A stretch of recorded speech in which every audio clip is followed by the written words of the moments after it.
रात्रि कर्मेषु दासी भोजेषु माता शयनेषु रम्भा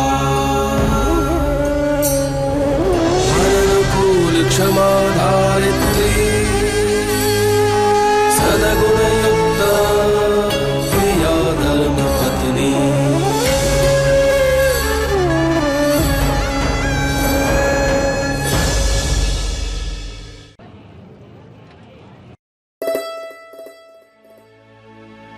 हाँ भाऊ केम छो? आज जल्दी आ गया काम से? अरे हाँ, आज भूख भी बहुत जोर से आ गई थी और काम भी वैसे जल्दी खत्म हो गया था। दरअसल आज कुछ माल रिजेक्ट हो गया, इसलिए सेटिंग का काम रुक गया। हाँ वो मेरे ही कारण हुआ है। वो हीरो को मैंने परख के उनकी गुणवत्ता पे प्रश्न चिन्ह लगाया ने एटला माटे यहाँ गुप्ता जी प्रसन्न हुए हैं। आगे भी उनके साथ में काम करने को बोला है। देवा शपथ संग तो भाऊ, आपको देख के मैं समझ गया था कि आप में ही दम है, वरना हमारे मालिक पहले ही मुलाकात में ऐसे ही किसी को रहने की जगह नहीं देने वाले। अब चाहे मुंबई हो या गुजरात, मानुष तो वही तरक्की करेगा जिसको काम आता है। अरे ना ना भाऊ, ये तो गुप्ता जी का बड़प्पन है कि हमको रहने के लिए मकान दिया और काम भी दिया। फिर गुजरात में आपका परिवार तो खुश हुआ होगा। ये बात जानकर उनको इस बात की खबर दी कि नहीं? आपके परिवार में कौन कौन है? बेटी बेटा? जो मसूर कर भाऊ, पुख्ता एक विनती है, ये मेरे दिकरे का ये बेटा बोलते हो ना, उसका नाम मेरे सामने मत ले लो। माफ करना दामजी भाई। बाकी जो आनंद का प्रसंग है ना, तो आनंद करते हैं, बरोबर ना? मैं समझ सकता हूँ। अच्छा आप इससे मिलिए, ये है मेरी धर्मपत्नी यानी बाइको सखुबाई। आज ही आई है गांव से कुछ दिनों के लिए। अरे जय श्री कृष्ण घणो आनंद थयो। केम छो? એટલે खसा खाए। वो मेरी धर्मपत्नी है ना कंकु, वो आपसे मिलके बहुत खुश होगी, साथी मिलेगी ना उसको भी। लेकिन वहनी है कहाँ? अरे बाहर ही होगी, मेरे साथ में ही आवी। क्या कंकु? ये सांभळे छे? बाहर ही होगी, जोईने आओ। आओ। या छोकरी क्या गई तू?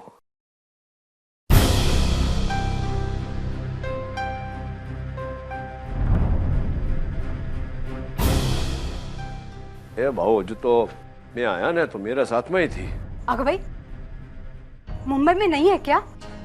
कहीं खो गई तो? यहाँ के आसपास की गली एक जैसी है। पिछली बार मैं भी खो गई थी। हाँ। अरे मसूरकर भाऊ, जरा चलो ना साथ में, देखे ना क्या गई। हाँ हाँ क्यों नहीं।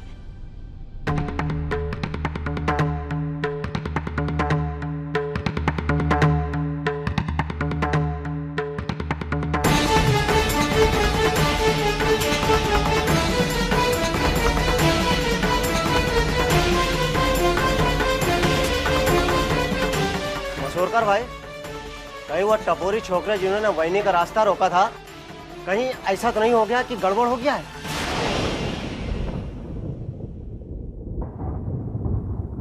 ये लेना। ये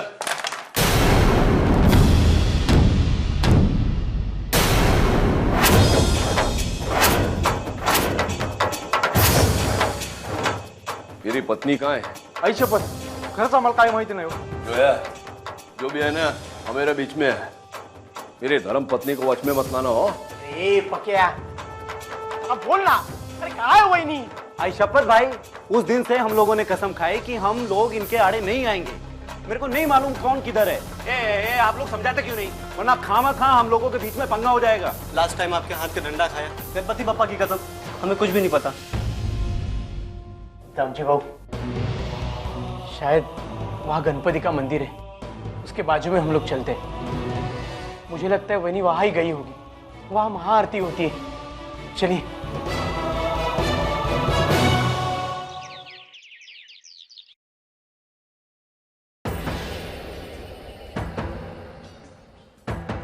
मैंने पहली बार सबके सामने आपको गलत साबित किया।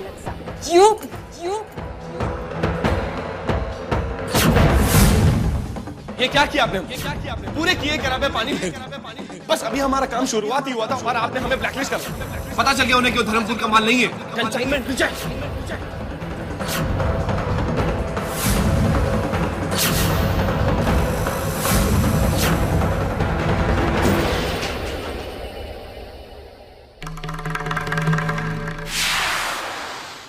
कल की लड़की मुझे हराएगी। पहली बार विशाल ने मुझसे ऊंची आवाज में बात की है। नहीं, किसी को नहीं छोड़ूंगी, सब पछताएंगे।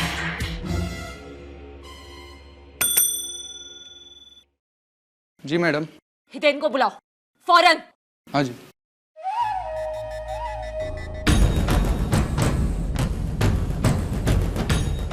अचानक मेरी याद कैसे आ गई? मजदूरों को बोनस दिलवाकर ये मत समझना कि तुम मुझसे जीत जाओगे। धर्मराज मैया वंशी का खून हूं मैं। कर्म करने में विश्वास रखता हूँ, हार जीत में नहीं। और अपनी छोटी सी हार से तुम डर गई? Just shut up, Hiten. दान देने से या बोनस देने से बिजनेस नहीं चलता है। बिजनेस के उसूल होते हैं। जिसने नुकसान किया है भरपाई भी वही करेगा। तो नुकसान भी तो तुम्ही लोगों ने किया है। और इस तरह से ऊंची आवाज में बात करके तुम इस बात को गलत साबित नहीं कर सकती।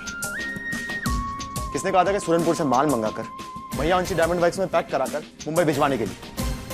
इस तरह से कोई कंसाइनमेंट पूरा नहीं किया जाता। पहले ही कारीगरों की बात मानी होती तो आज मैं ये दिन देखना नहीं पड़ता। बस! हितेन मायावंशी, इस कंपनी की मालिक अब मैं हूं। आई एम द बॉस और तुम सिर्फ एक मामूली एम्प्लॉय हो।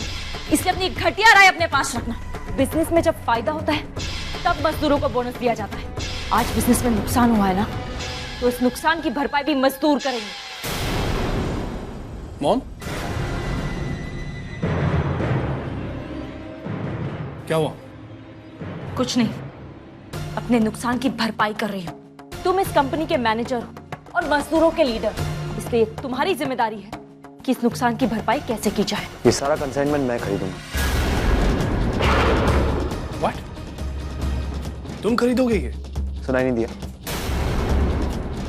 ये सारा कंसाइनमेंट मैं ही खरीदूंगा। ठीक है, लेकिन इसकी कीमत में हमारा 10% का प्रॉफिट भी शामिल होगा। तुम्हें मुनाफा भी मिल जाएगा। तो एक बात मेरी ध्यान से सुन लो, एक बार ये डील हो गई उसके बाद तुम पीछे नहीं हट सकती। डन। एक मिनट,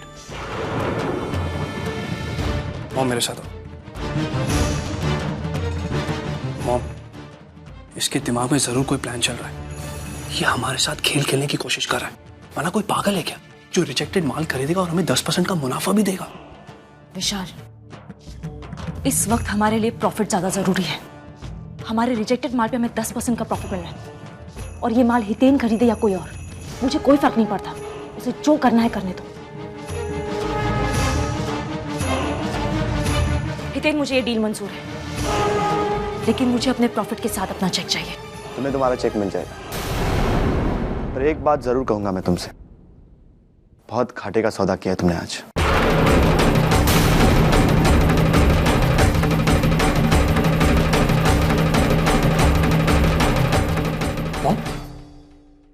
क्या कह के गए हो? कुछ नहीं, बस खोखली धमकी देकर गया है। घाटे का सौदा हमने नहीं, उसने किया है, इसलिए नुकसान भी वही उठाएगा।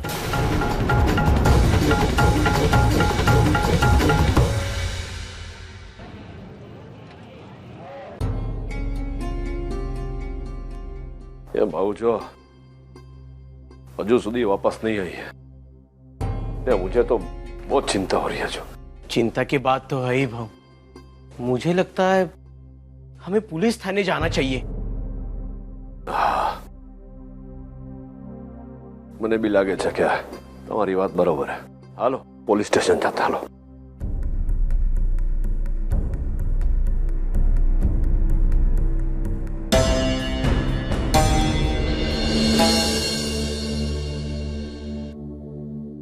पापा, आ गई वहीनी। क्या गई थी तू? अरे तारी अक्कल चरवा गई छे? तेरे को बोला था ना कि मुंबई है, या पूछे बिना बताए बिना क्या जती रही थी तू? बप्पोर से हम सब ढूंढ रहे हैं तुझे, ये सब ख्याल में आता है कि नहीं तुझे? अबे उबा उबा मारू मोड़ू शू जोए छे? पूछ रहा हूं ना तुझे, क्या गई थी?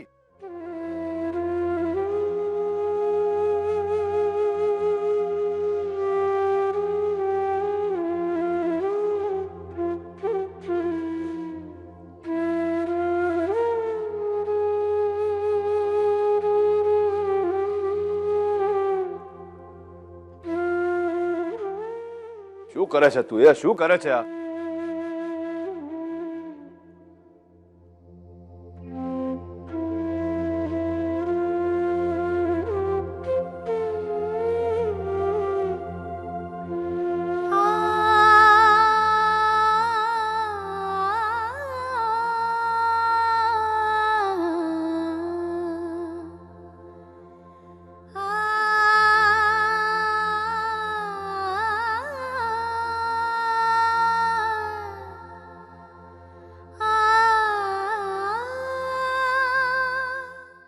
अरे शू करे छे तू? मेरी आरती क्यों उतार रही है? मालिक, शादी की सालगिरह मुबारक हो।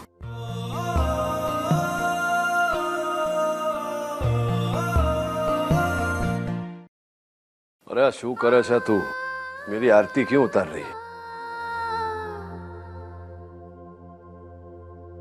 मालिक, शादी की सालगिरह मुबारक हो।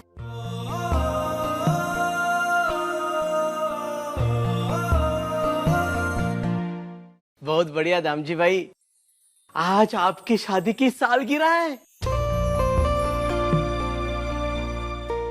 जी, आज के दिन मैं इनके जीवन में आई थी, उसी के लिए मैं अपने हाथों से ये दिए बनाने गई थी, चंदरिया बेन के यहाँ।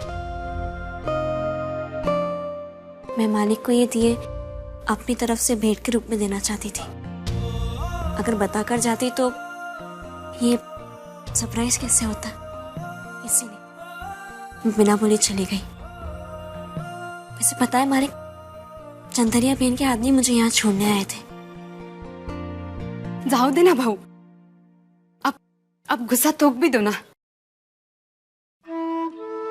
जी हाँ दामजी भाई, अब तो दुबनी पार्टी होनी चाहिए, और वो भी मराठी स्टाइल में। जो मारी एक बात याद रख जा, आज पची क्या जाने का होवे ना तो पूछ के जाना, बता के जाना हो। અને બીજી વાત, आज સુધી जीवन में जितना भेंट दिया ना तूने मुझे, સૌથી સારું વાત છે।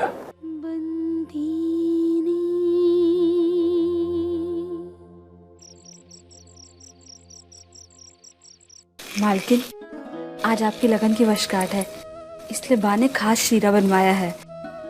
मैं आपके जैसा अच्छा तो नहीं, लेकिन बहुत प्यार से बना रही हूँ। चंपाकली,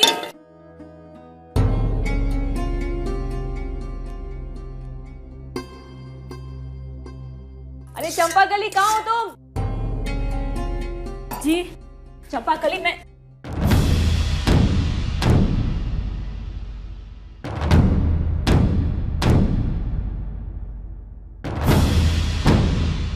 ये शीरा किस लिए बना है? ओह,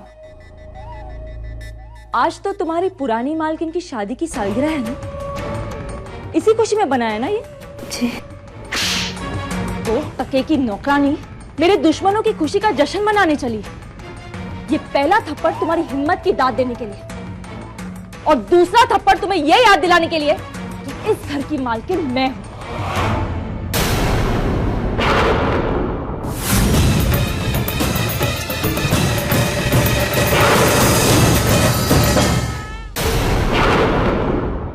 चंपा को हाथ लगाया ना तो ठीक नहीं होगा। ओह, जरा सुनो तो कौन बोल रहा है? वो जो खुद घर के नौकरों को पैर की जूती समझती थी। और अभी आपने क्या कहा? चंपा। लगता है आप भूल रही हैं कि आप इसे किस नाम से बुलाती थी। चंपा क्या कहती थी? काली कोयले की खान। यही कहती थी ना, अचानक बहुत प्यार उमड़ रहा है। देख, तुझे जो भी समझना है ना समझ ले, लेकिन एक बात सुन ले, इसके बाद तू चंपा को छुएगी भी नहीं, समझी? 100 चूहे खा के बिल्ली हज को चली। अब आप मुझे ज्ञान देंगी कि किससे कैसे पेश आना है। मैं कौन होती हूँ तुझे ज्ञान देने वाली? अरे पंडफोड़, एक जरूरत की बात तो समझ ले। अगर ये यहाँ से भाग गई तो यहाँ नौकरानी कौन आएगी? अकेली काम करेगी तू? ऑफिस भी तू ही संभालेगी, रसोड़ा भी तू ही संभालेगी। धर्मपुर में नौकरों की कमी नहीं है, और इससे तो बहुत अच्छी मिल जाएंगी। धर्मपुर में नौकरों की जरूर कमी नहीं है, लेकिन इस घर में मालिक की कमी है, जिसका नाम सुन के श्रद्धा से लोग यहाँ काम करने आते थे। अगर ये निकल गई ना तो कोई नहीं मिलेगा, और तेरा नाम सुन के तो गांव की एक भी औरत यहाँ नहीं आएगी काम करने। मेरा नाम तो बहुत बदनाम है, और आपका बहुत अच्छा है। अच्छा है बुरा है जैसा भी है, मेरे लिए ठीक है, लेकिन एक बात सुन ले, मेरे नाम के साथ धर्मराज माह्यावंशी का नाम जुड़ा है। मैं उसकी बहन हूँ, यही मेरे लिए बहुत है। लेकिन तेरा क्या? तू कितनी गरीब है। मेरे भाई की सारी जायदाद तूने ऐंठ ली, लेकिन तेरे पास उसका नाम नहीं है। इतना सब कुछ होने के बाद भी भिखारन है तू, भिखारन। अब भिखारी से नौकरानी भी बनना है तो ठीक है, बर्तन मांजने का इतना ही शौक है ना, तो चंपा को हाथ लगा के दिखा। अरे चंपा, एक बात कान खोल के सुन ले, अगर इसके बाद कभी भी इस मेघा ने तुझ पे हाथ उठाया ना तो वही हाथ मरोड़ के रख देना और निकल जाना यहां से।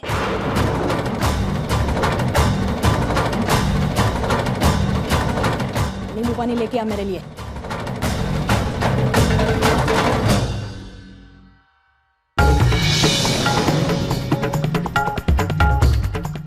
अगर दोबारा कभी यह हरकत की ना तो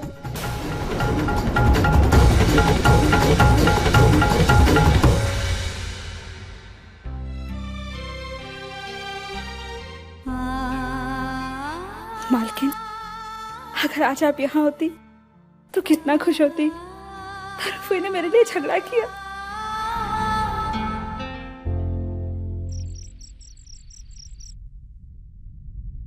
मालिक, आपसे एक बात पूछूं? बात बाद में पूछना, पहले मेरी बात सांभळ।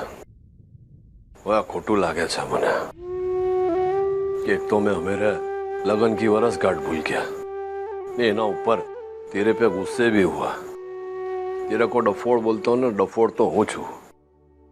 जो शांति से बैठ के विचारता तारी याद आती ने तो मैं समझ जाता कि तू लगन के वर्षगांठ के लिए कुछ करने गई होगी। मालिक, कोई बात नहीं।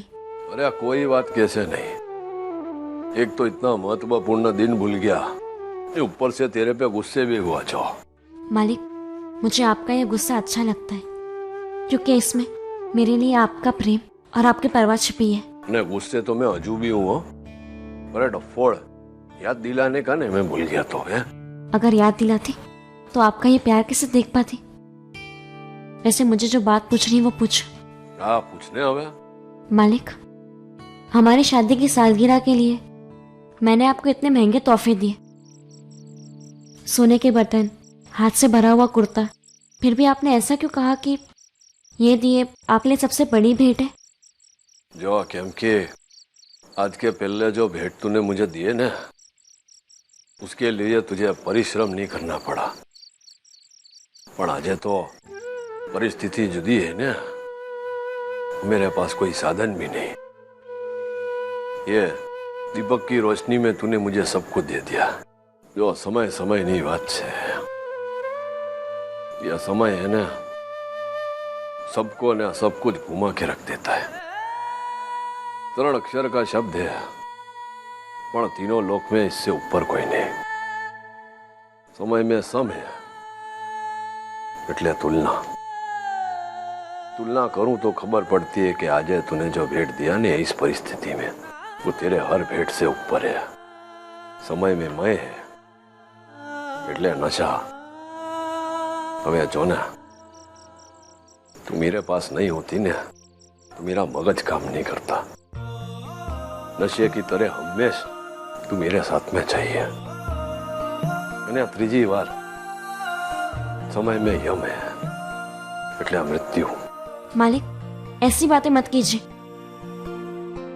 समय तो अमर होता है, उसे कोई नहीं मार सकता, जैसे आपका और मेरे प्रेम को कोई नहीं मार सकता। हर संबंध 7 जन्मों के लिए होते हैं, जैसे आपका और मेरा संबंध है। उड़ाई डाई बात करे चाहते हो।